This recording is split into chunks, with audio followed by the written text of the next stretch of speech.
ہر انسان کا دل اس کی عمر سے 4 مہینے بڑا ہے. میرا دل مجھ سے 4 مہینے بڑا ہے. آپ کا دل آپ سے 4 مہینے بڑا ہے. ہر آدمی کے دل کی عمر اس کی عمر سے 4 مہینے زیادہ ہے. میرے اندر جب روح پڑی اس وقت سے میری زندگی شروع ہوئی، پر میرا دل روح کے بغیر ہی دھڑکنا شروع کر دیتا ہے. تو یہ پانی کا قطرہ دل کیسے بن جاتا ہے؟ یہ گوشت کیسے بن جاتا ہے؟ ہڈی کیسے بن جاتا ہے؟ پھر اس پر نوخن کیسے لگ جاتے ہیں؟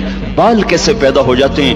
آنکھوں میں رنگ کیسے آ جاتا ہے؟ چھوٹی سی آنکھ میں 13 کروڑ بلب کیسے لگ جاتے ہیں؟ دوسری آنکھ میں 13 کروڑ آئی ریسپٹر یہ کیسے لگ جاتے ہیں؟ 26 کروڑ آئی ریسپٹر کے پیچھے 13 لاکھ کیبل ہیں جو بچھی ہوئی ہیں. 13 لاکھ کیبل جو 1.4 ملی میٹر سوراخ میں سے گزر رہی ہیں. 13 لاکھ تاروں کو 1.4 ملی میٹر میں سے گزارنا، یہ کون گزار رہا ہے کہ تاریں آپس میں سپارک نہیں ہوتی؟ اگر ان میں سپارکنگ شروع ہو جائے تو میں آپ کو الٹا نظر ہوں، آپ مجھے الٹے نظر آئیں. مسجد الٹی، گاڑی الٹی، بیگم الٹی، میاں الٹا، دفتر الٹا، ہر شے الٹی. یہ کون ہے؟ سائنس پریشان ہے.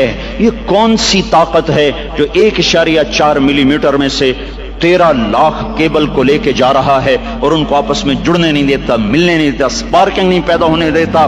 یہ گوشت کا، یہ پانی کا نطفہ، یہ زبان سے بولنے کیسے لگ جاتا ہے؟ یہ کانوں سے سننے کیسے لگ جاتا ہے؟ اس کے اندر جذبات کا سمندر کہاں سے آ جاتا ہے؟ یہ احساسات کا بادشاہ کیسے بن جاتا ہے؟ یہ جذبات کی دنیا کیسے بساتا ہے؟ اس پر علوم کا فیضان کیسے ہوتا ہے؟ یہ عجیب و غریب علوم تک کیسے پہنچتا ہے؟ دماغ تو ریشے ہیں، ریشے پانی میں ایسے پھنسے ہوئے، اور تاریں ہی تاریں. اس میں سوچ کیسے، اس میں جذبہ کیسا، اس میں نفرت کیسی، اس میں محبت کیسی، اس میں انتقام کیسا، علم کیسا، اس میں روشنی کیسی، اس میں جذبات کیسے، اس میں احساسات کیسے. یہ ایسے ایک کبھی مغز نہیں کھایا؟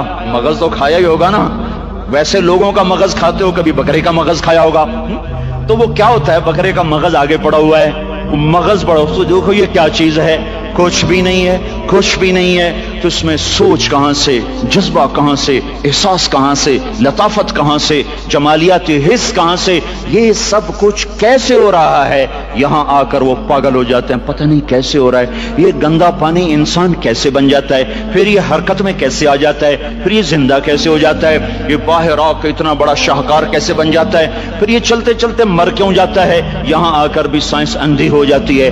موت کے 200 جواب کتابوں میں لکھے ہوئے ہیں، سائنس کی کتابوں میں. موت کیا ہے؟ موت کیا ہے؟ موت کیا ہے؟ 200 جواب، اور ایک بھی صحیح نہیں. قرآن نے ایک جواب دیا اور 100% صحیح دیا. اللہ یتوفی الانفس حین موتها، اللہ ہے جو تمہارا